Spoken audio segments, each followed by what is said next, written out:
The Academy for Human Rights acknowledges we are gathered on stolen land and respectfully acknowledges the Seneca and Haudenosaunee people and the elders, both past and present, who have stewarded the land where the Academy gathers.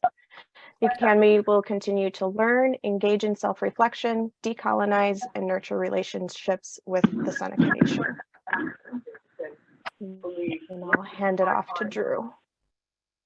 First testimony feels authenticated.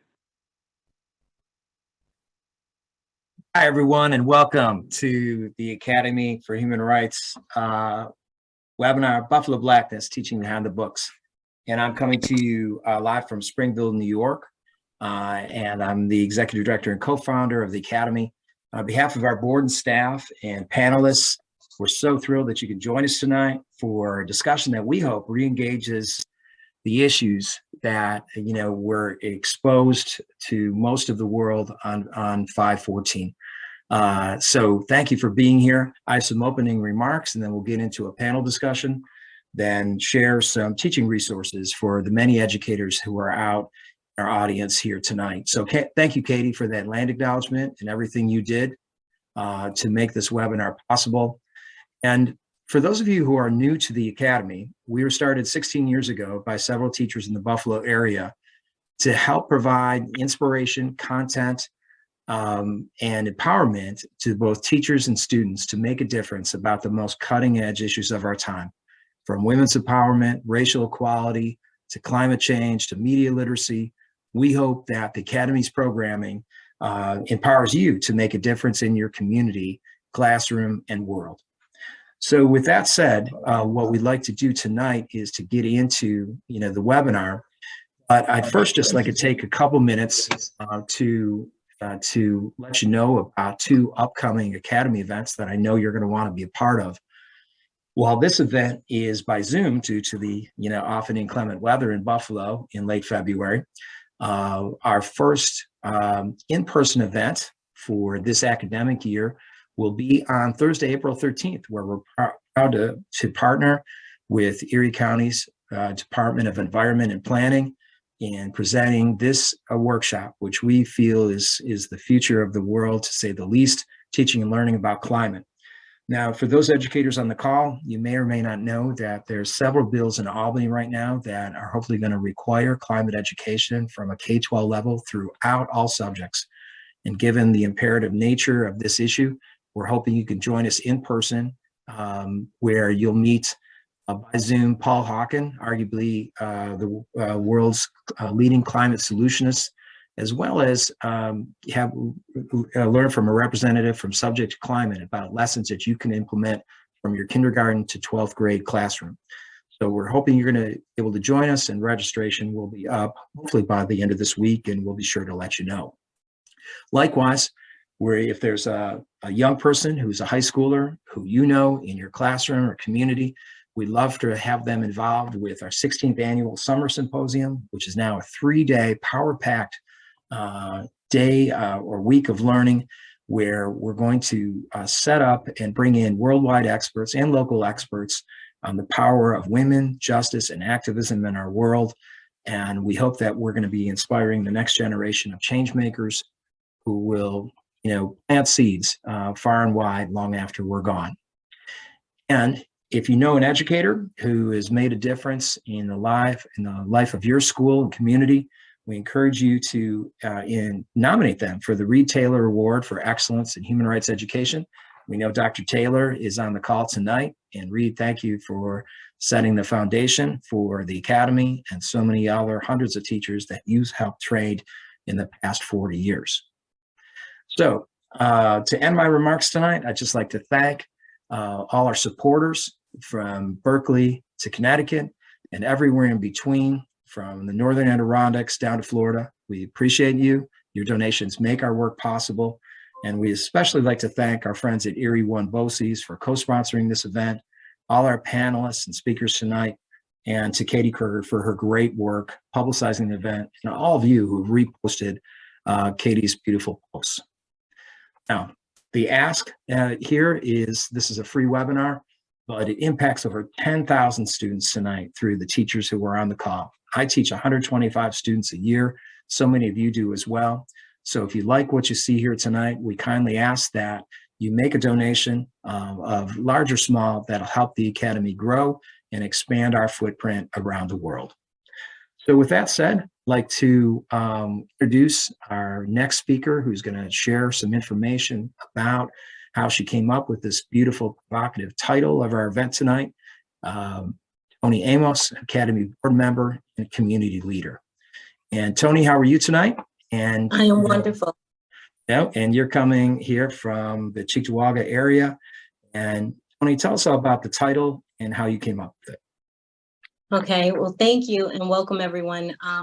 Drew gives me far too much credit because although it seems like the title was this amazing thought, the truth is that it was very simple and simple for me as a Black woman to talk about Buffalo Blackness. It's a play on words as it talks about living while Black in Buffalo, but also the darkness of the exclusion of our history. So it won't take me that long to explain why I came up with that. So as we came up with the title, our goal is to share the lessons and ideas and background information and possible solutions on the embedded history of racism in Buffalo. And we're going to hear from local experts on the past, present, and future of Buffalo's African-American community, including lessons on the impact of racism on the region. So, as I said, we have a dynamic panel of speakers today. First, I would like to introduce the highly respected Dr. Henry Louis Taylor Jr. He's a professor at University at Buffalo Department of Urban and Regional Planning, teaches courses in Central, City Revitalization, Urban Management, and Race, Class, and Gender in the city. His research focuses on a historical and contemporary analysis of distressed urban neighborhoods, social isolation, and race and class issues among people of color, especially African Americans and Latinos, and is concerned with the redevelopment of shrinking cities and metropolitan cities. With a focus on social economic and racial justice, Dr. Taylor is the founding director of the Center for Urban Studies, which seeks solutions to problems facing metropolitan regions and central cities, including those shrinking cities. The center conducts basic and action-based research on community and economic development, focusing on the needs and issues of traditionally marginalized groups. And then we will have Dr. Sharon Amos, and she's a historian, poet, and author, and dear to my heart. She received her doctorate at the University of Buffalo in American Studies, Women's Studies. Her dissertation is entitled, "Whose Dust is Rising? Literary and Historical Narratives of African-American Women in 2012. She retired from the faculty of UB's Educational Opportunities Center. And in 2015, Dr. Amos interviewed 10 African-American women, which culminated into the project, Centenarians, We Have a Story to Tell. Next, we have Allison DeHonney, who has 20 years of professional experience in key areas of executive leadership, project management, and business development. Allison has spearheaded 4 business endeavors, the latest of which is Urban Fruits and Veggies, LLC, and Buffalo Go Green, Inc., a nonprofit organization. Urban Fruits and Veggies, UFV, has been in operation for 5 years and is involved with several projects throughout the city of Buffalo and Erie County. UFV has an urban farm and mobile produce market that services food apartheid areas and underserved communities, bringing access to healthy fruits and vegetables and nutrition education. UFV sells at local markets, farmers markets weekly from June to October, and has a corporate wellness division where they embed their services into local companies and partner with organizations on wellness initiatives and offer programming for elementary and high school students where they teach nutrition education and urban farming. And then we have Jay Coley, a PhD candidate in the Department of Sociology at the University at Buffalo. They are an urban sociologist and public scholar who specializes in the area of race and racism, social inequality, gentrification, and housing. Jay has already established themselves as an expert in the field having been quoted in several recent New York Times articles, articles following the mass shooting at the Tops supermarket. Further, they are co-creator of the Buffalo Syllabus, a collection of articles, books, op-eds, policy reports, poems, and media on different themes to contextualize the social, economic, and political climate of Buffalo today. Jay's dissertation, Gentrification and Displacement in the American Rust Belt, a qualitative study on neighborhood change and experience, is funded by UB's Mark Diamond Research Fund and the Advanced Dissertation Fellowship Humanities Institute at UB. The research is an examination into the lives of people affected by gentrification and displacement on the east side of Buffalo. And now we have the incomparable Jillian Hanesworth, born and raised on the east side of Buffalo, New York, and began writing at the age of 7 when she would write songs for her mother to sing in church. She took a break from writing to pursue educational goals and worked towards and obtained a BA in criminal justice and law, focusing on reform. In January 2017, Jillian committed herself to social change through art, thus began her poetry career. Since then, Jillian has performed over 200 times in Buffalo, New York City, Baltimore, Toronto, and everywhere in between. She has let her passion lead her mission, which is to empower listeners to take part in demanding and creating sustainable systemic change. Currently, Jillian is the founder of Literary Freedom, LLC, a community activist and organizer, and the first ever poet laureate in the history of Buffalo, after she spent 2 years advocating for the existence of the role. Jillian loves and lives for the community and exemplifies that in all that she does. And with that, I would ask that Jillian speak first, and we are going to do a remembrance of 514. Thank you. So it's always important to ground ourselves in these spaces, remembering what is happening in our community. 514 is definitely something that everyone on this call will remember for the rest of your lives, the rest of our collective lives. And it's something that we have to keep talking about. It's something that we have to keep being honest about. We need to say the names of those whose lives were stolen. We need to remember the systems that impacted what happened on May 14th. And that's the only way that we will be able to face it head on to change it. So I wanted to take a moment to read the names of each of those whose lives were taken from us, followed by a brief moment of silence.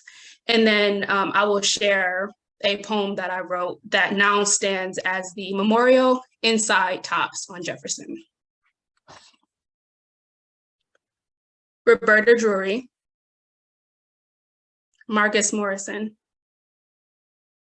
Andre McNeil, Aaron Salter, Geraldine Talley, Celestine Cheney, Hayward Patterson, Catherine Macy, Pearl Young, and Ruth Whitfield. And then to also acknowledge the 3 people who were injured during the attack on May 14th, we have Zaire Goodman, Jennifer Warrington, and Christopher Braden. And now if we can all have a moment of silence for those people.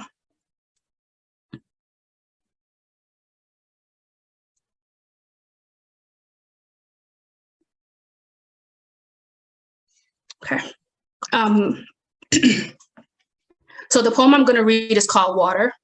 After May 14th, some family members and employees at Tops came to me and asked me if I would write a piece, and they told me they wanted the theme of water. So I went to the foot of ferry and I sat there and I thought about all of my ancestors that swam in water, all my ancestors that jumped overboard of slave ships so that they could die free as opposed to living in bondage. I thought about the fact that water is living and everything in water is living.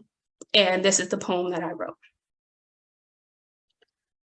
Let the hopeful healing waters flow, ushering in a rebirth of our sense of self.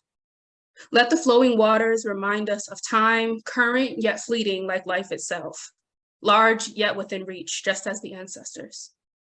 Let the hopeful healing waters flow, cleansing all pain and fear, all hurt and regret. Let the water heal our people, reminding us that even our small marks on this huge world are necessary.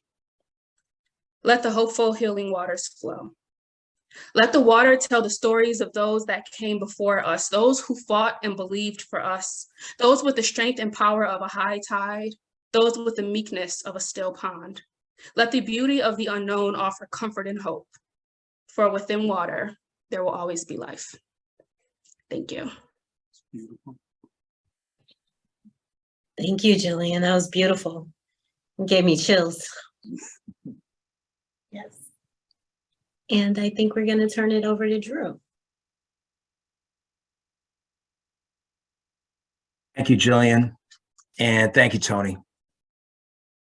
Holy cow. And Jillian, you're redirecting our attention to what matters here. And you do that better than anybody, and you're a gift to our community. And we need you more than ever to redirect our hearts and minds and our souls, and more importantly, to our students, who are going to be the eyes of a time that many of us will not see. Now, for the teachers on the webinar who've been with us before, you know the Academy's approach here. We're trying to re-engage the conversation of race in Buffalo, to re-engage the conversation approaching the anniversary of the horrible racial massacre in our fair city that's coming up, in March 1st is tomorrow, so I'll say 2 months. And we know that we're not going to cover every nook and cranny of the conversation here. You know that as well. After a lot of planning, we've focused on the amazing speakers that are on our panel here, to hopefully give you some talking points and to hopefully give you a smorgasbord of ideas and options that are going to be amplified by Jay Coley and Dr. Robert Mays from the Buffalo Syllabus and Jessica Carnes from Mary Juan Bosse's. So our last 15 minutes of the webinar, we'll be giving you some concrete lesson tips, but we know there's no better teacher for your kids than the person who's on the screen right now and you. And we thank you for being here. And with that as an extended, introduction, there's so many issues to talk about, right?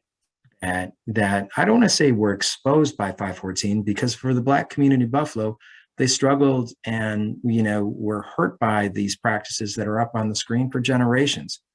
It was white America and white Buffalo that discovered these things primarily for the first time. And, we're not going to, change all these things in a second, of course. It's going to take, they took generations to create, and it might take generations to solve. But to quote one of our panelists, Dr. Taylor, the ascent of these issues and other positions of power and influence have not reduced Black inequality over the ages, nor has it eased Black misery and suffering. Today, just as it was 31 years ago, Black Buffalo lives in an underdeveloped neighborhood and experiences oppressive and exploitative conditions every day. Everything has changed, but everything has remained the same. And for my teachers, brothers, and sisters out there, we face hard times right now in the classroom. Every move is being watched and scrutinized. But when you think about what education has done in Germany on the Holocaust, I encourage you and implore you to take those courageous steps in your classroom that empower your students to look at what matters. And as imperfect as this 90-minute webinar is tonight, we hope it inspires you to make a difference and to light a candle of hope and meaning and empowerment to the students in your room that are going to make a long-lasting difference in our world. So with that said, let's get to our panel here. That's why you're here. Jillian Hanesworth. Let's go right back to you, Jillian. Jillian, for those of you on Instagram, follow her immediately, and her post will give you everything you need. But Jillian, I remember reading one of your posts, after 5/14, and you know, of course, the hashtags were out there, Buffalo Strong. But you said Buffalo Honest, hashtag Buffalo Honest. Tell us more about that. Yeah, so to be very frank, I hate the Buffalo Strong hashtag, the idea. The morning after May 14th, I went and I spoke at a rally, and there were a bunch of community activists, but there were a lot of people who clearly were not from this community. I even asked a question. I said, raise your hand if you had to use your GPS to get here today. And most people, every white person in the crowd, they raised their hand. So it reminded me, like, what happened on May 14th, it happened in Buffalo, but it didn't happen to Buffalo. Like, it happened to a very specific, very like marginalized group of people in one very specific community. It cut off food access to people who were already like struggling to provide for themselves. So the immediate narrative that Buffalo was strong, it didn't really sit well with me. I remember driving from the west side to the east side after May 14th. And on the west side in Elmwood Village, there was a Porch Fest. And that's like a festival where different bands play on porches and people just go from house to house, they have a great time. But as soon as you crossed Main Street, you saw people literally laying in the middle of the street, weeping. And that goes to show that 5/14 did not impact everybody. So this is not a Buffalo Strong type of thing. Additionally, Black people in Buffalo, we know we're strong. We know we're resilient. We haven't had a choice. I'm 30.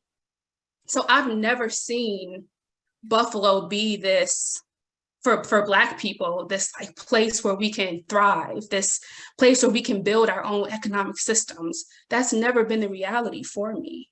So if we're not honest about what's actually happening here, if we're not honest about the fact that as soon as you cross Main Street, you're facing a different reality, we'll never actually be able to do anything to change that. And people, Black people on the East Side, we've been stuck in this perpetual state of survival. And that's not strength. That's not a strength. Watching us come together and have food drives every day for a month, that's not a sign of strength to me. Like it's not something we should have to do. So instead of celebrating this like pseudo strength and saying that because it happened and it happened to us, we're strong, let's be honest about the fact that it happened to some of us. We don't have a choice but to be resilient and but to survive it. We've been surviving. We've been in a perpetual state of survival that we should not have to be in, and let's just be real about it. So that's really what I was trying to portray with that hashtag. And that's the type of reminder that our students need, don't they? That, you know, this wasn't an aberration. You know, our Black community in the Queen City has known about these issues for years. And Dr. Taylor, thank you, Jillian. We'll come back to you, of course, throughout the conversation. But Dr. Taylor, you've spent your life examining all the issues that set the stage for the racial massacre.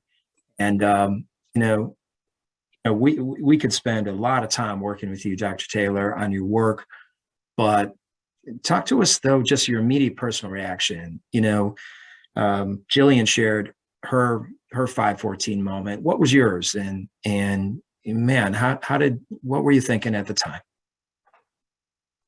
My immediate thoughts centered around the reality that it was not surprising. Ironically, I was in Cincinnati, Ohio at that time. They were doing an amazing celebration of my book on Cincinnati that was written a long time ago, about a decade or so ago. And for years, we have seen these similar occurrences. So I thought of the great irony that was involved, that systemic structural racism intentionally built the Black community as an underdeveloped space that concentrated us on the most inexpensive residential lands in the city.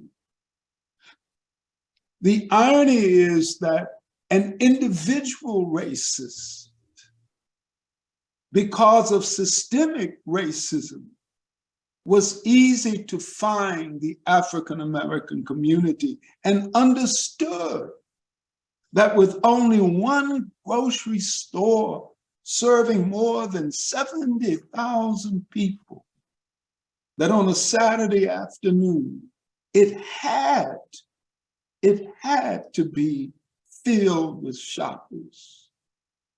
It made him easy to go on this killing spree. So for me, it was a story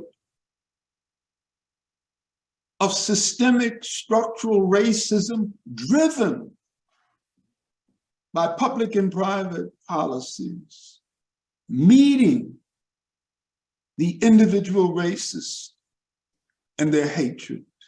And that was my immediate reaction when I heard the news. I mean, thank you for sharing that. And Henry, I mean, you've spent your life looking at these issues, and I like to explore two of them with you quickly and then get on to, you know, the other panelists here. The first is redlining, and then a brief exploration of the history of architectural racism in Buffalo, specifically the creation of the 33. So let's, if we could, if you could please just give us a brief history of what's called redlining and restrictive covenants. And I know this map is an older one, and I'm going to let our viewing audience take a look at it for a second, and I'm sure people are going to be Googling. But tell us about redlining and how pernicious that was, and give us some context if you could. Well, redlining is a situation in which banks refuse to make loans in certain parts of a city because of the risks that they felt were associated with that. So they called them redlining because when the 1937 to 1940 maps were done by the federal government to understand the dynamics of cities, areas that were considered zombie communities, dead but still alive, were labeled red, which meant that these were areas that under no set of circumstances should mortgage lenders invest money. But there's a bigger story that needs to be told in relationship to that. These maps were done to test the theory that had been developed by the appraiser Frederick Babcock on housing values. And Babcock's theory of housing values, that housing values could be maintained only through the exclusion of African Americans from white neighborhoods. He believed that communities had life cycles and that the presence of African Americans in a community signaled the decay and rapid decay and decline of those communities, so that Blacks should be excluded. Now in 1937, these policymakers knew that the cities were already built up and that the future of urban America was in the suburbs. It would be there that they would build the new owner-occupied housing. So they formulated policies that were not intended for the city, but policies that were intended for this surrounding suburban region. And the formula developed by Babcock was really simple. The greater the percentage of whites and social class exclusion in a community, the higher would be the housing values. The greater the percentage of Blacks and class inclusivity, the lower the value of properties would be. So the irony of it all in the kind of system of residential development that developed after World War II The value of housing in white neighborhoods was predicated on the devaluation of houses in Black areas. Clarence could not exist without the East Side. And that's the honest reality that we struggle to grasp.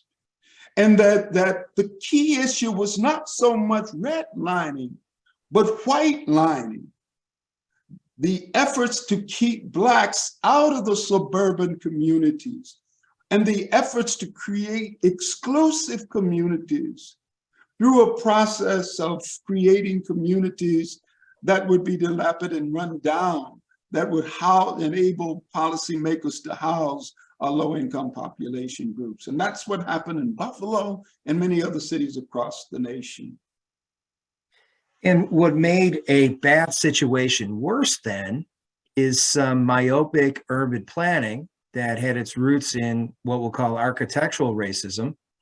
And here something like 45,000 cars go up and down the 33 that was once the beautiful Humboldt Parkway that in 1960 was in an effort in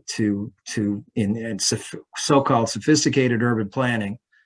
It totally bifurcated a neighborhood and gave a prequel to 514. And Dr. Taylor, I was hoping you could talk about what happened there and briefly what you would like to see happening, because there's hopefully there'll be some money, and the ideas are to make a tunnel over what you see on the screen here. But I know enough to be dangerous about this. You spent your whole life looking at it. Tell us more about the pernicious effects of the 33 and what that did to the Black community. Well, every Black community in America has a highway story. They built the highways through my neighborhood and destroyed it back in Nashville, Tennessee. From the point of view of planners, they were going to build these highways. And the question was, where would they build them? So they built them through lands and areas that they felt would be declining and decaying anyway. And so if you look at the route of the Route 33, and you look at the areas that were beginning to decay and decline on the east side, before Black people moved there in large numbers. There were only a handful of Blacks in Buffalo when you saw those pictures. And the goal was, how do we connect downtown Buffalo to the airport? I mean, the Route 33 was meant to create a connector between the city and the airport. That was for that particular highway. And they decided that the cheapest, lowest cost way in order to do that was to run it through the African-American community.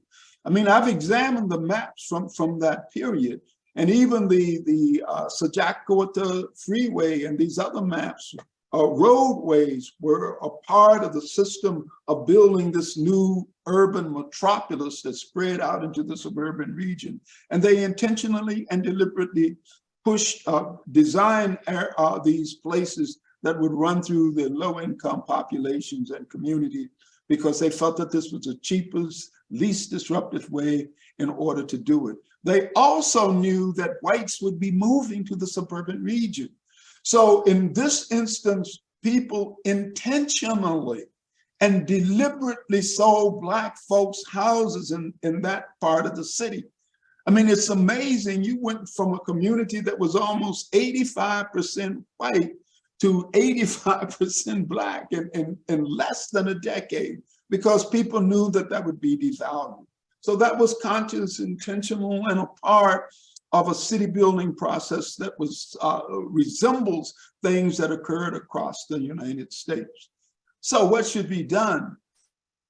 I think right now it's shameful that they have a strategy for covering the expressway, but no strategy for the redevelopment of the surrounding neighborhoods and community. So you cover the Kensington, that's great. But what about the community around it that was devalued and deterioration spine. So I think three things should happen. Cover the Kensington, but I think billions more should be invested in the redevelopment of the areas that were deliberately deteriorated, underdeveloped because of that. And I also think that the population that has been forced to live in those areas and has acquired all of these respiratory diseases and illnesses should be given some form of reparations. The last point, right now, it'll take $1 billion or so to cover that expressway. But they're not training Black workers to participate in the job. So if they spend $1 billion or more fixing that issue, it's going to be a big jobs program for white folks because the Black people are not being trained to do the work. And it's the same way with all of the projects that are going on Buffalo's East Side now, over $2 billion worth of projects. But the vast majority of that money will go to white suburbanites who own the businesses that will be doing the work, the workers who will be doing the work, and the money will move through the community like water through a sieve because all of those projects are being done without any neighborhood planning or community input involved. Again, Dr. Taylor, I'll go back to Jillian here. You know, Buffalo honest, right? And thank you for being honest with us in your remarks and for your passion and for your life's work that so many of us need to learn about. And in our follow-up email, I'll be sure to share not only some of your seminal articles so our audience can learn more, but as well as those from our other speakers as well. Speaking of our other speakers, I'd like to get into Dr. Sharon Amos here right now. And Sharon, you know, it's your life's work is also in the academics of race, Buffalo and around the country. And let's get personal though, if we could here. I mean, you grew up in the Fruit Belt. In the 80s and 90s, you lobbied for the Tops to be there. And then, of course, we know what happened, you know, last year. So my usual question here, Dr. Amos, tell us about your first reactions, and then I want to explore a little bit of the prequel of how Black Buffalo became Black Buffalo through the Great Migration, which I'd like you to describe. But tell us first, just from a human level, tell us more about 514 and what that meant to you. Well, and it still makes me emotional, like to talk about 514. And I just remember when I first heard about the event that, you know, I was brought to tears. And all I could think about was the destruction, the further destruction, you know, of my community, of my neighborhood, of, you know, places that I was very familiar with and people that I was very familiar with. And upon thinking about it, what happened during that time was the community, my community, that is less visible on a daily basis, all right? Like who talks about the East Side or the Black community unless there's something negative, unless there's, you know, there's been a shooting, there's been just some negative activity. And so what had happened was the less visible community now becomes visible. And so in that change, what people were able to see then were all of these issues that we already knew. You know, those of us who have lived in that community, who live in the community, we already knew these things existed. We knew that there was poverty. You know, we knew that there is substandard housing. We know that, you know, there are few job opportunities in that community. We know that there are few places of recreation for youth in that community, et cetera, et cetera. So all that did was bring that to the surface. And I have a cousin who was 90 years old, and she said to me when I was asking her questions about her family, our family, and she said, "Why do you want to bring what's at the bottom to the top?" And I must say that's exactly what came about as a result of 514. So we knew, those who lived in that community, who have worked in that community, who have volunteered in that community, who shop in that community, because that community provides what we traditionally can't get from some other places. So that was my initial response to that. But just like the homeless population, and that's another correlation that I made. Like on a daily basis, we might see homeless people standing on the corner with a sign, "Help me, I need help." And we drive right by, or we may stop and give them $1 or $2. But we know that that is not going to sustain them, and that's what they need is sustainability.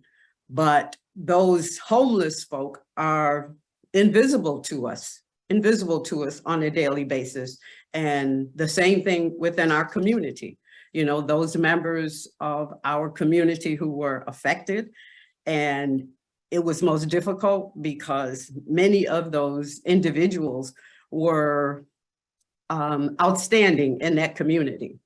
And so when you lose not only what I guess when you lose not only the vision or the knowledge or the love of a community, and that community then is disparaged because of what doesn't exist in it, it's very hateful. And so what I realized, and that the people who live in that community, all of the people who live on the east side of Buffalo are not in poverty. And I think that's important to say, are not in poverty, are not uneducated, are not without means. However, when you have a community where this level of poverty and inadequate housing, et cetera, exists, then the community in total gets that label. And so I just want to be clear. I just want everybody to be clear about that the east side of Buffalo is not a total devastation. And I have lived on the east side of Buffalo my entire life. I went to school. I lived in the Fruit Belt. I went to elementary school in the Fruit Belt. I graduated, went to high school, on the east side. I went to college. I went to Canisius College. We're still on the east side of Buffalo. So my whole life has been spent, in that community. And so it was certainly tragic. And I haven't been able to return to that TOPS location since the shooting. Is just too emotional for me, too emotional. I worked with a group of women and other members of the community and city employees, et cetera, that were looking at ways to improve that community, that east side community. And we all knew that the area needed a supermarket. And so, we joined the ranks of other groups to try to engage those in power to open this supermarket.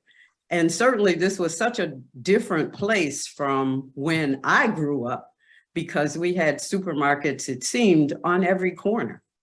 But there were, of course, other companies that had supermarkets during that time, during my earlier years.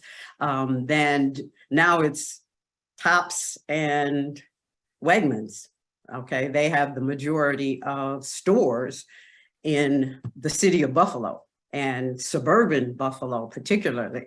So when I was faced with all of this public outcry, all of this public, determination that the East Side, was just totally devastated by this. It just broke my heart. It broke my heart. And Jillian, I have to say, your poem, just made me emotional again. So, but thank you for that. So that's my response to 514. Well, Sharon, let's take it further, okay? Dr. Amos. And let's focus, I'm going to oversimplify your work, all right, which is a bold thing to do, I know, because it's so nuanced, like Dr. Taylor's, and you're worthy of being interviewed on your own here, like all our panels. But a lot of your work dealt with the role of Black women from the Great Migration. And I'm going to pivot here for a second just to share an image of what historians call the Great Migration. And, admittedly, here I've taught for 25 years. I've done an Ellis Island simulation in class and, tried to get my students to look at immigration in the past and present. And I've even talked about the Chinese Exclusion Act, Dr. Amos. I've never talked about Great Migration, this racial pogrom. And I've mentioned pogroms, what motivated so many millions of our Jewish and brother sisters to immigrate before the Holocaust.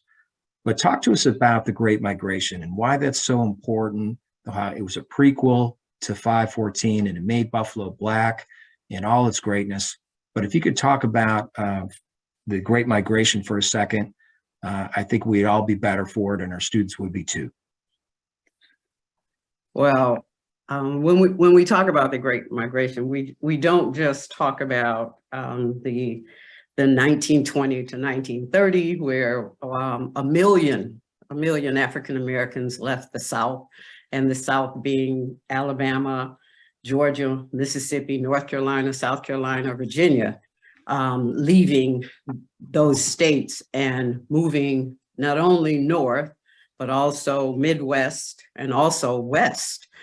And prime reason for the earliest migration is that immigration had been declining because we were in World War I.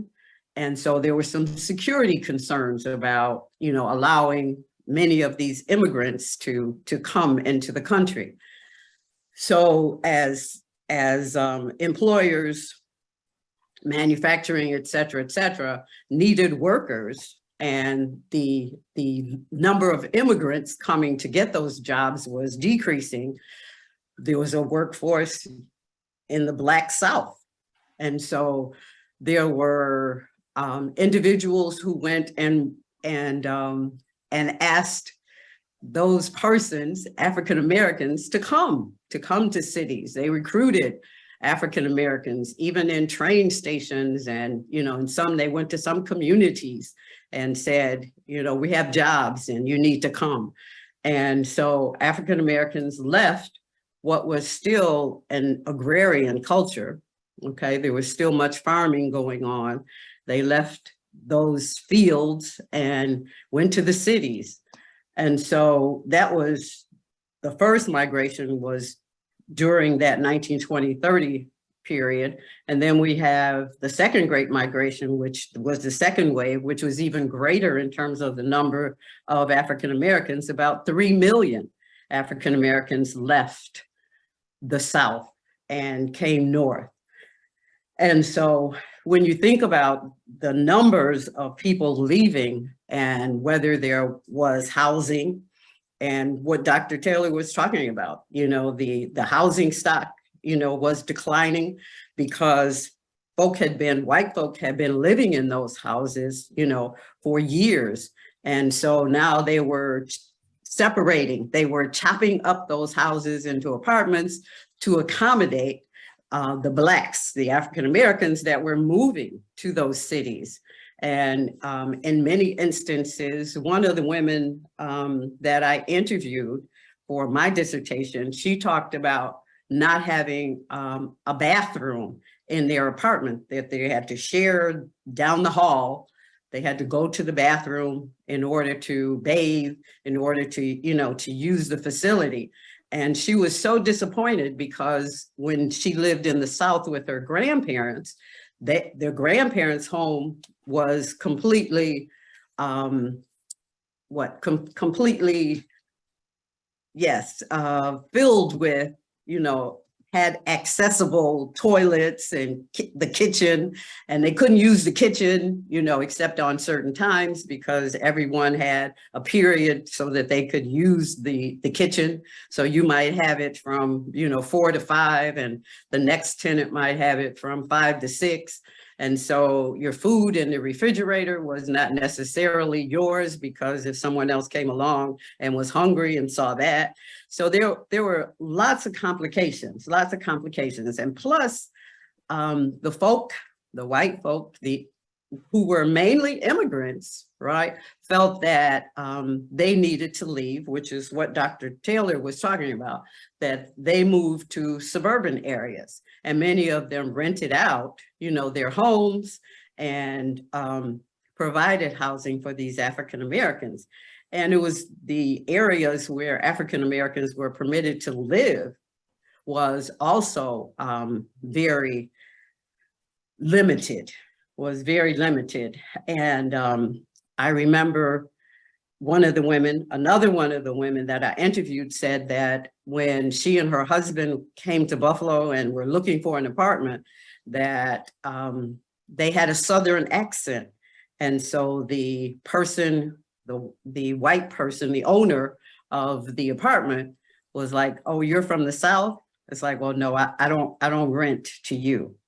And so that systemic racism certainly was in play during that time. And we look again at another wave of migration, and that is the 1945 to 1970. And that's when my family came to Buffalo from South Carolina. And my father had a friend who had come and said, "Come to Buffalo, there are jobs." And my family, which I realized most recently, was very embedded in the cotton industry. But that industry was waning in terms of employment. And so my father said, "Okay," and he came to Buffalo, and I have been here ever since. My father is since deceased, and so is his friend. But there are so many others who came from Southern cities that are still residing in Buffalo and surrounding areas.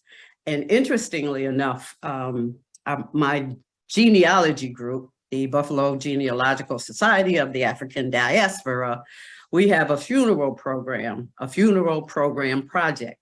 And we have 5,000 or more funeral programs.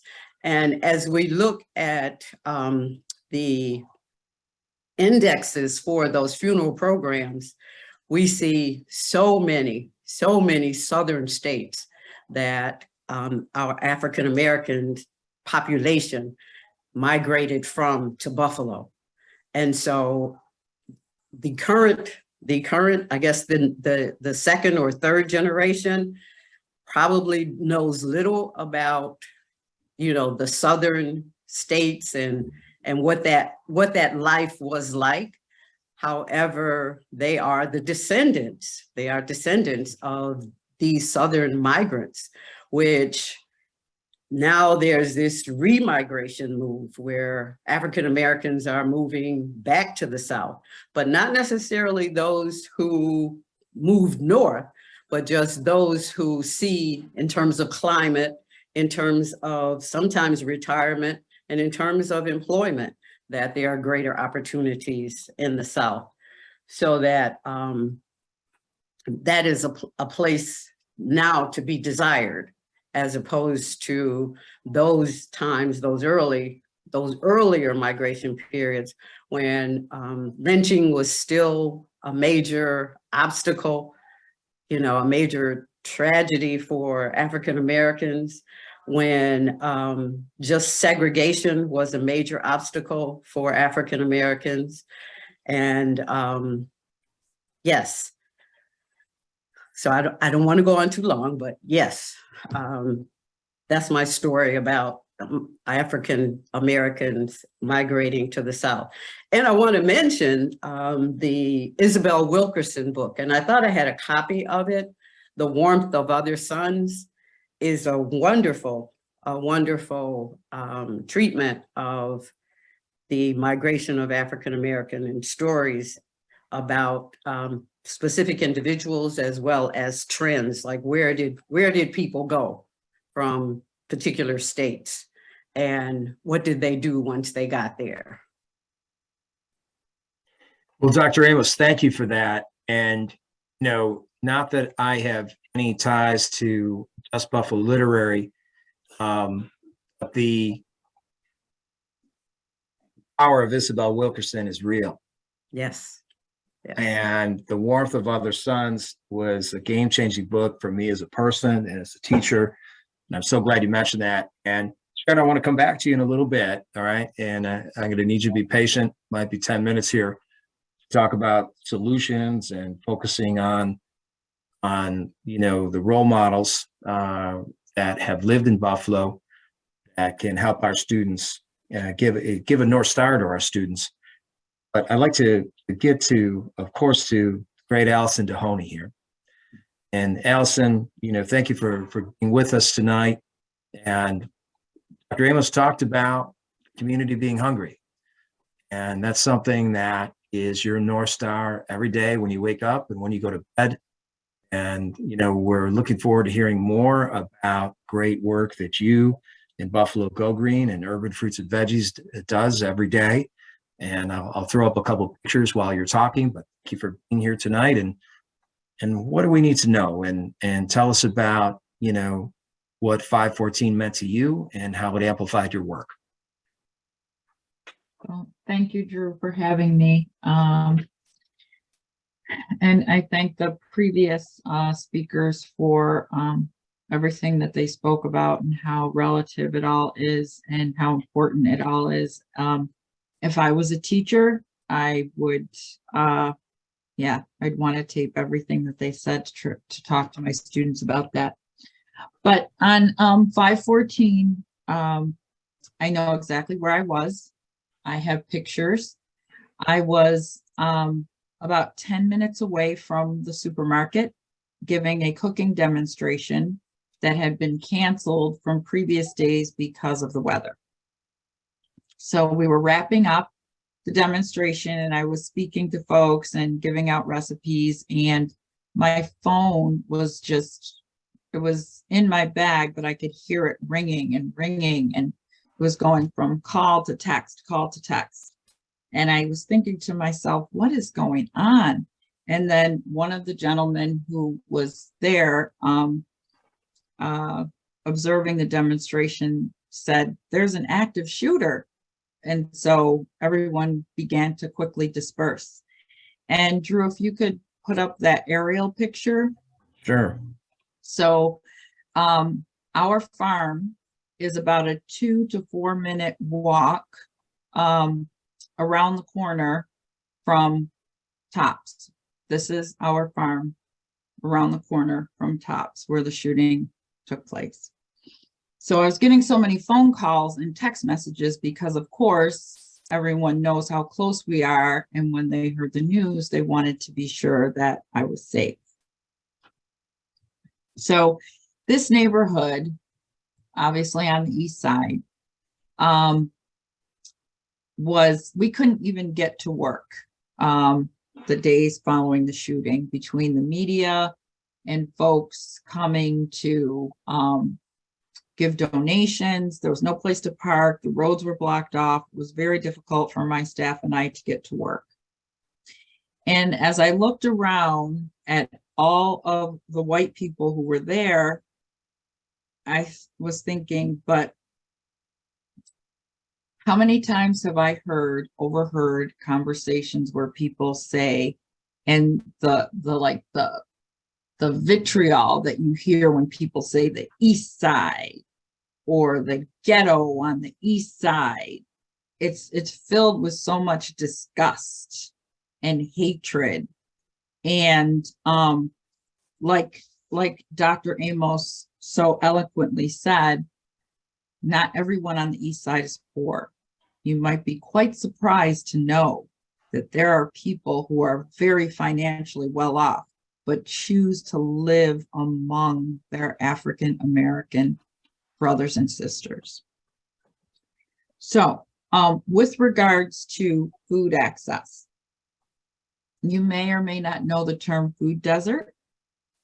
And it's the food desert describes an area that has limited access to affordable and nutritious food, and also has folks who have inadequate transportation to either purchase or options to purchase healthy food options.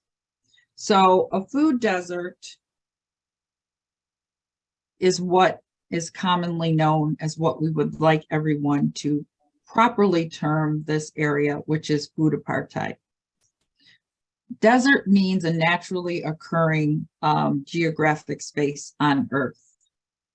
There's nothing naturally occurring about what's happening with people and their lack of access to food and nutritious food and options. It's all systemic. This is all by design. This is all because when people are devalued, you don't deserve options. Here's a store, love it, hate it, use it, don't use it, whatever your situation is, it really does not matter to the powers that be. We've given you something, you should be happy, you should be grateful. And so this is usually what happens in underserved communities. So we chose to have our farm on the east side of Buffalo in this neighborhood because we knew, just like the animal who committed the atrocities knew, that this is an area of need. But we chose to embrace this neighborhood and love this neighborhood and love the people who are here by giving them options and high quality, nutritious fruits and vegetables and care and nutrition education. So I'll stop there, but what I really hope the big takeaway is to understand the difference between food desert and food apartheid, and why it's important not to say food desert, and why it's important to say food apartheid.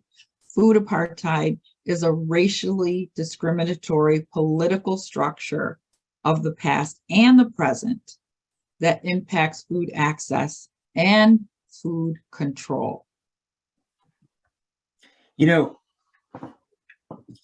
Allison, thank you. And I'm glad you're doubling down on the use of the word apartheid, because for a lot of us on the screen, apartheid was what engaged us in social justice issues, 30 years ago. Talk to us though, and I need you to brag a little bit. Buffalo Go Green and Urban Fruits and Vegetables does heroic work. You've been doing heroic work long before 514. Tell us a little bit about that and what you'd like to see happen, continue to happen in the future, and the solutions that you see. So one of our tagline for our company, and I don't take credit for it, it was a very instrumental person on staff who has helped to bring this organization to where it is, growing the neighborhood. And that's what we want to do. We want to grow the neighborhood. We want to grow neighborhoods that no one else wants to grow. We want to be in spaces where no one else wants to go. We set up farmers markets. A lot of times people will say, oh, you don't go to the Bidwell market. No, we're not needed at the Bidwell market. The Bidwell market is a beautiful market with lots of options, but we go where nobody else wants to go. We take our mobile market, places like the WIC office, which is a part of the SNAP benefits, which are priorly used to be known as food stamps. So we go to those offices and we set up markets there so that when women get their farmers market checks and they can come out and they can shop. We go to clinics where we have a fruits and vegetables prescription program, because lack of healthy food options is has a direct impact on health outcomes. And coincidentally, last May, Robert Woods Johnson and some other researchers came out with a study based on 2020 statistics that Western New York is the unhealthiest region in the entire state. And that doesn't only include the city, that's the entire region. So we want to go places where we can try to help people understand the direct correlation between their diet and diet-related diseases. So we partner with places that you would not assume, like pediatric clinics, where physicians are struggling to get their patients to lose weight and to prevent prediabetes. So those are some of the things that we do on a daily basis. Thank you. And, you know, I hope our listening audience can engage with your website and your social media presence to support these efforts, you know, because Allison, you know, you're doing God's work, but it's focusing on a problem that was man-made. And I'll come back to you in a second, Allison, here for what you'd like to hear if you walked by any of our classrooms. But Jillian, thank you for being patient. And I'd like to give a lightning round to our panelists here before we get to the Buffalo syllabus and J. Coley and Dr. Robert Mays. Wow. All right. It's been a long time since we talked here. If you were to walk by my 8th grade classroom, admittedly an imperfect classroom that has maybe 6 days to go from Rosa Parks to George Floyd, what would you like to see and hear taught? And talk to us about that. So of course, I'm going to say honesty. I think a lot of times when educators, especially white educators, have to present the facts of this country, they have this like internal like grappling moment.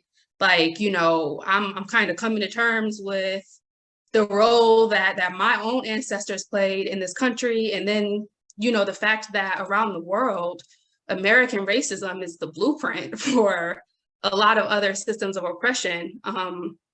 But honestly, and I say this as someone who feels like it's also my purpose to serve my community, like it's not about you. Like you gotta get out your feelings and you have to be honest about it, because if you are not being real with these kids, you're not gonna help them survive the systems that they are going to face. And then I would love to see more like critical thinking skills. Kids, they're more observant than we give them credit for sometimes. They can teach us a lot if we give them a chance to speak. So I think opportunities to have conversations and not necessarily standing in front of them, talking at them and telling them to take notes, especially because when you are teaching them their history, like they are going to be kind of coming to terms with the fact that they're always going to be Black. And there are some things that may never change in their lifetime. And there are some things, conversations that they're going to have at home that their peers are not going to have. So that's what it's about. Like it's about them. So opportunities for students to actually engage with the information that they are learning, but just very blatant honesty about how this country was built, the systems that play a part in the students' daily struggles and obstacles, and make it the culture. I know it's hard because teachers, you got lesson plans, you got certain things that you have to cover. You don't have forever, you don't have all day, you get 40, maybe 40 minutes a day. And I'm sure 10 of those are spent just getting the students to just like tap in and listen. So I don't doubt that it is very difficult. But when we can make being real about our history a part of our culture, it's not necessarily about what date can we get to this lesson. So that's what I'll say. Thank you, friend. Thank you, friend. And again, I encourage everyone to follow you on social media for your daily dose of inspiration. And you trust me, not that I'm in any way an expert, or I'll dare to say this, you're born what you're doing, what you're supposed to do. So thank you. Dr. Taylor, if you were to walk by my 8th grade classroom, what would you hope to hear? I would want to hear the teacher talking about how public policies and programs and activities are being created that intentionally and by design are creating these underdeveloped neighborhoods where the children live. Now, why is this so important? For several years, I ran a neighborhood camp on summer camp on neighborhood development for middle school kids. And we would work with them on how to redesign and redevelop neighborhoods and communities. At that time, we didn't teach them how they ended up that way. And in one year, the kids, we would teach them Photoshop skills and other skills where they could actually redesign a community and then put people in it. And we noticed one year that the kids had filled their neighborhood full of white folks. And we asked them, well, why did you do that? And they said, well, the Black people messed up the neighborhood. And if we leave it in there, they will mess up the neighborhood again. And what that taught us is that the kids, honestly, many of these kids believe that the conditions that exist inside their neighborhoods are things that they and their people created, rather than these underdeveloped areas being communities that were intentionally and deliberately created both to house Black people as well as to generate wealth on other neighborhoods by creating these exclusive places. So we think that you have to teach kids how the city building process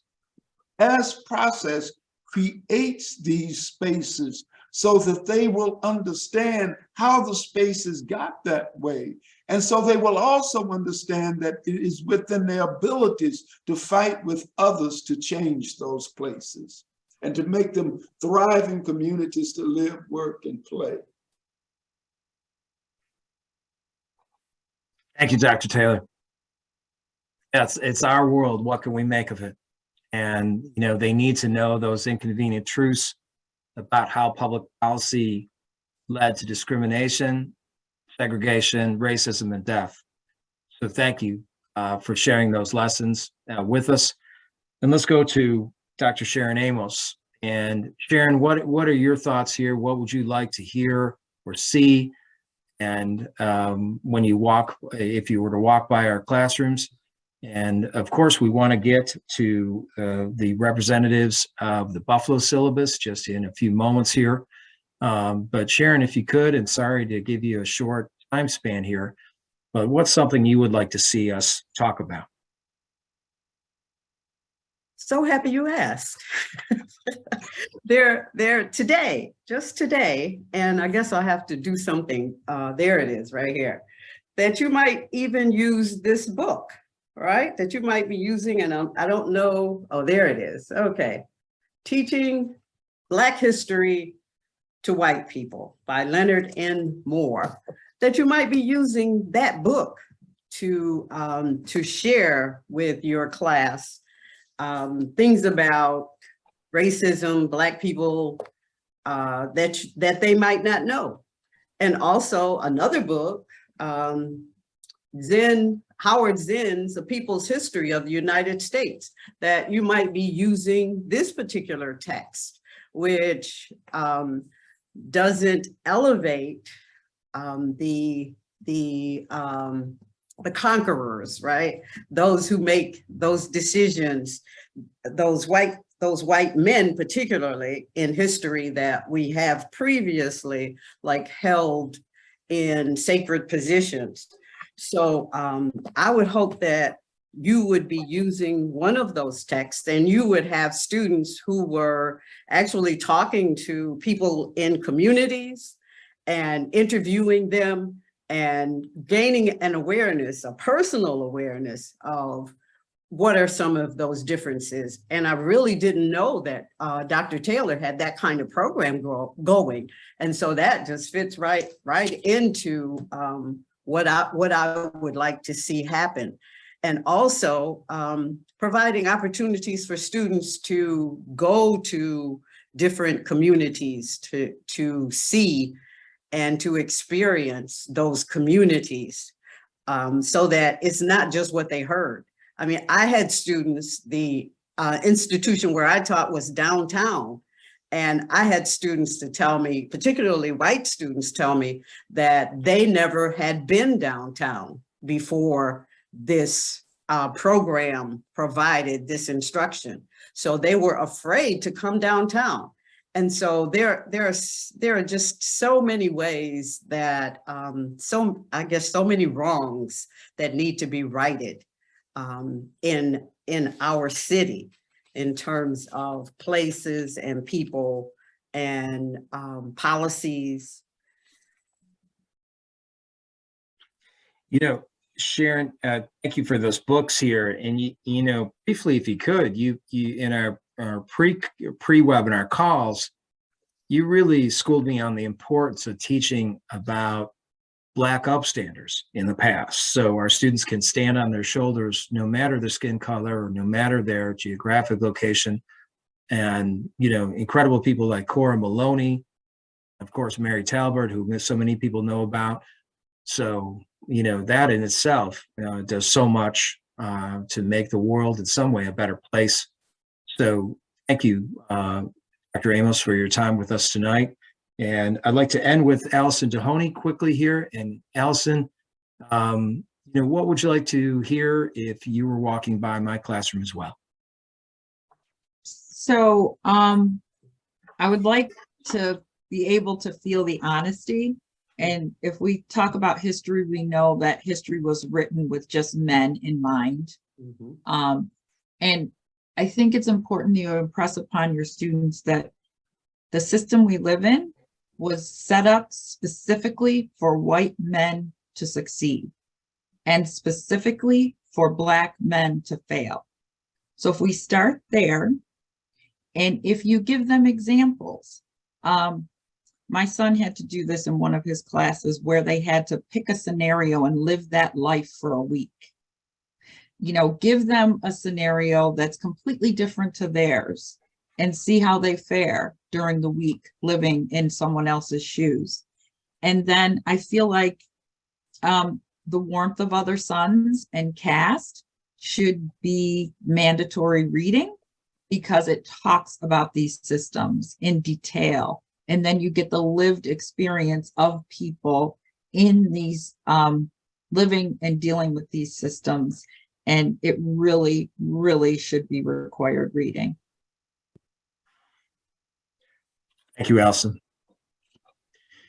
So now, as with the limited time that we have remaining here, which admittedly is technically only 7 minutes long, you know, we want to get to some classroom-ready resources. And there's none better than, you know, what's coming from the University of Buffalo and the Buffalo syllabus with J. Coley and Dr. Robert Mays, Black History written by Black voices. And, you know, Jay, I know that this is, you know, a shortened time period, and we'd love to, you know, come back to you to hear you talk about resources more. But, you know, working with Dr. Mays, who I hope is on the call here, if you could just, you know, the teachers on our audience here, Jay, are bright. And, you know, I use the image, I gave you the image of a smorgasbord that, you know, I'm hoping you can present for us tonight. So tell us about the Buffalo syllabus, how it started, and what it offers teachers around our region. Okay, thank you so much, Drew. We will try to be quick because a lot of the things that the panelists mentioned were things that we were going to mention. So we don't want to beat a dead horse. So quickly, I just want to introduce myself. My name is Jay Coley, and I am a PhD candidate and graduate instructor in the Department of Sociology at University at Buffalo. I would like to ask my colleague, Dr. Mays, to introduce himself. Hello, good evening, everyone. My name is Dr. Robert Mays. I am a licensed clinical social worker in the Washington, D.C. metro area. I have a master's degree in social work, so I'm a social worker by profession, and my PhD is from Morgan State University, a historically Black college and university in Baltimore City, and that is in social work and urban health disparities.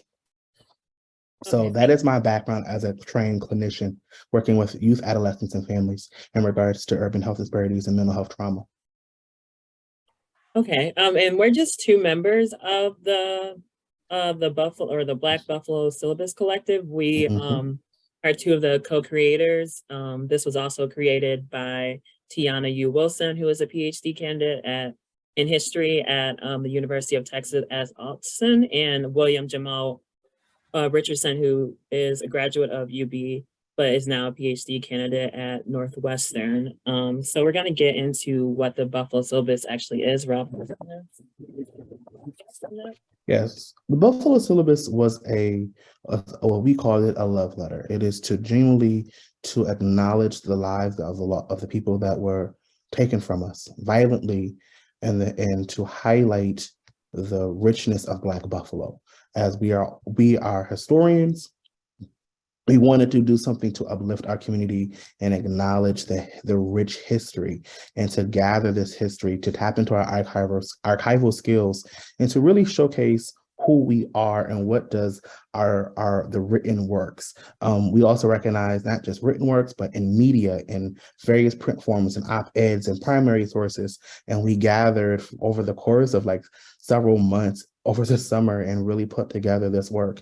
And us, Jay and I and the other two members of this collective did this, and we worked together and we put these things together so it could be used all the way. It wasn't just to be an academic, as I mean in the academy and higher ed, but all the way down to middle school and high school, and to have people to able to use this and pull what they from their different curriculum sets and their different theme topics, and to pull the sources out and to use it and to teach their students.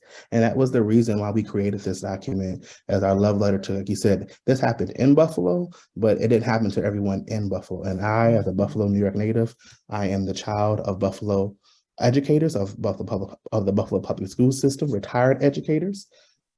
This was our, and we are all of the members have connections to the city, whether native or study here. So we wanted to really give back to our community, honor those now ancestors that were unrightfully taken from us, and to give something to the new generation of people and old generation as well, and then those in between. Thank you, Robert. I'm going to move over to how this can be used by English teachers. Robert's going to talk a little bit about that. So there is, for my English folks that are out there, like I said, I'm a social worker by profession, but I'm also a researcher. And so one thing that I do know is that in qualitative research, that there is the theory of the belief that the texts speak to one another.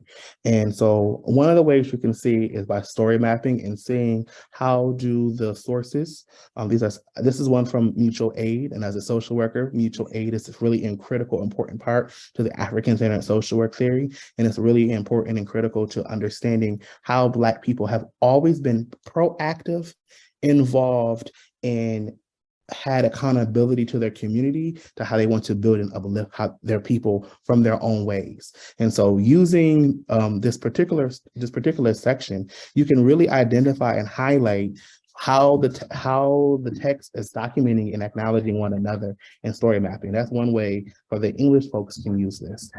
You can use this in both the Buffalo tradition, and you can also use this with the Underground Railroad section of what's called the Black Buffalo Abolition, and really acknowledge the primary sources and first accounts of people escaping the rulers of slavery, and it roots and contextualized Buffalo as a stronghold against white supremacy and how the Black population and community has worked together in doing so. Thank you so much, Robert. I am just going to quickly tell you how an English teacher could use this. So this article is actually in our op-ed section. So when history teachers talk about segregation in the United States, it's important to acknowledge that segregation still exists. Like Jillian mentioned and others have mentioned, it's important to be honest. Of course, we are dealing with the consequences of segregation and racism and institutional racism, but segregation still exists. Think about Buffalo. 85% of the Black people in Buffalo live east of Main Street. When you look at Buffalo, Main Street is really kind of that dividing line in terms of race. And we also know that institutional racism is responsible for concentrating Black people in these neighborhoods that have higher levels of air pollution, as Dr. Taylor mentioned, and with the expressway and like literally living in a neighborhood where you have like thousands of cars going up and down the expressway every single day. So when we teach our students about, segregation, I think it's important to be honest and say segregation is still a thing, and that it is disproportionately affecting Black people. It concentrates Black people in neighborhoods that are bad for their health.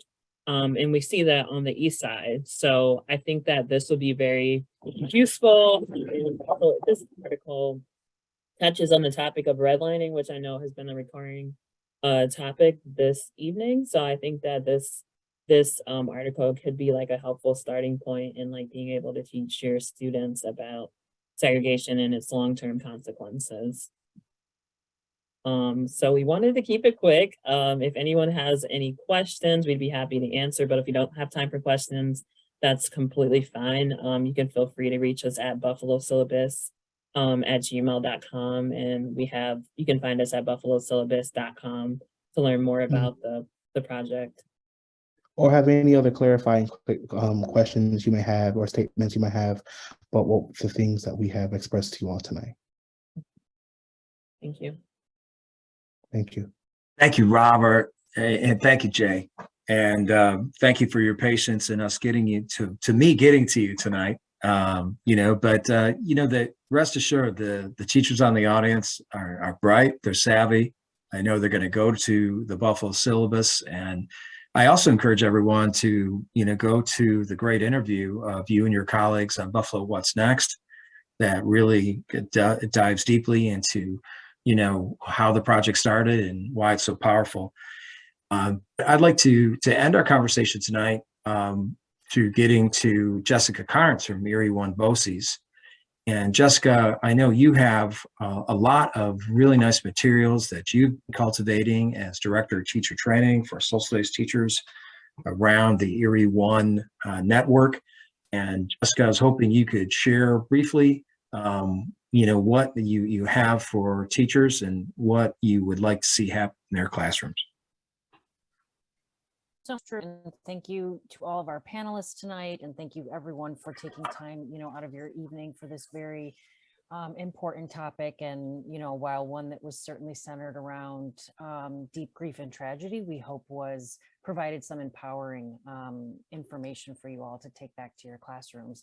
So I know we're over time, so I'm going to do this quickly. Just put together a little sampling of resources for you based on our conversation tonight. This is by no means obviously exhaustive, but my goal with presenting and putting these together was just to provide a couple of ways for you to both a place to start or a place to strengthen your instruction around incorporating, unpacking, expanding our teaching of African American history and contemporary issues in our classrooms around African American history in Buffalo. So again, we have the Buffalo syllabus that is linked here. I am, again, a resource that was born out of intense tragedy, but what the collective has put together here is such an amazing piece for us as teachers. So I'm excited for you to be able to dig into that and to really continue to educate ourselves and develop ourselves around that work. In addition, going back to the impacts of redlining in Buffalo, I want to give a shout out to my colleagues in Rochester from the Anti-Racist Curriculum Project. So after May 14th, they reached out to me and put together a really short lesson around redlining in Buffalo. I sent this out to teachers right after. This was sort of their act of love for our community. And this is something that you can absolutely, use again as we approach the anniversary. They have a social emotional learning approach. So you're going to notice there's some group norming processes here. There's some context. But then again, as Dr. Taylor was speaking to us, we dive into the history of redlining and the impacts in Buffalo, clearly seeing that dividing line and where we see populations that exist today.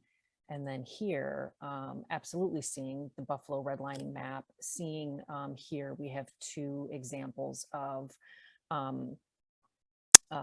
primary source documents describing neighborhoods and the regulations around who would receive mortgages and who would receive insurance policies. And you can clearly see that dehumanizing language here that is completely connected to what occurred on May 14th and how that individual was able to easily locate the community with which he wished to inflict such horrific harm.